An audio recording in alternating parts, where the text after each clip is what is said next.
Hello everyone, I hope I find you well. Welcome to my channel. In this video, we are dealing with the logarithmic equations.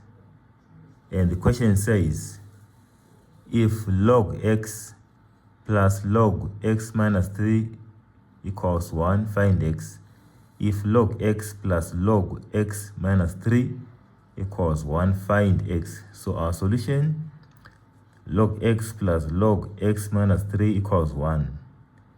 There's a rule or a principle which says log m plus log n equals log m times n equals to log mn.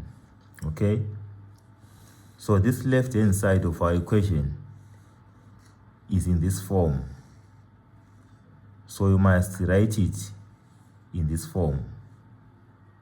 Okay, so this log x plus log x minus 3 becomes log x multiplied by x minus 3 according to this one.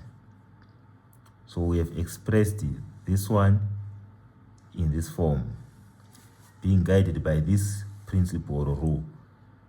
Then this log 10 substitutes 1. This log 10 substitutes this 1. Why?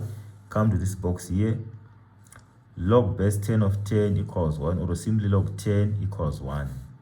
The power to which 10 is raised to give us 10 is 1. That's why log 10 substituted this 1. Okay? So we drop these logs so that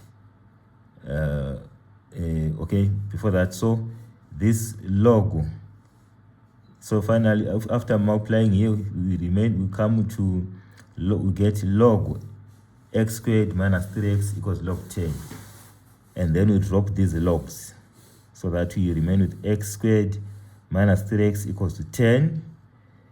Then this 10 is taken to the left hand side and it gains a negative sign, so that on the left hand side we have this expression x squared minus 3x minus 10 equals 0. So now this is a quadratic, it's now a quadratic equation. X squared minus 3x minus 10 equals 0 is now a quadratic equation. Okay, but the highest power of this variable is 2. That's why it's now quadratic. Then we factorize the left hand side. After factorizing the left hand side, we get this. Okay, so x minus 5 in brackets multiplied by x plus 2 in brackets equals 0.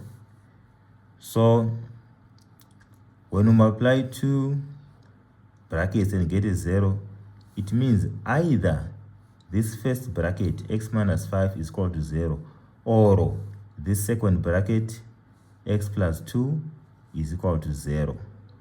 So when you solve these two equations, this 5 will come to, we collect like terms, this minus 5 will come to 0 and gains a positive sign. So x equals to 5, or this 2 goes to the right, collecting like terms, we get x equals to negative 2. So the final answer or our solutions are either x equals 5 or x equals minus 2. Thank you for watching. Meet you in the next videos, and I thank you also for your views and for your comments and for your support.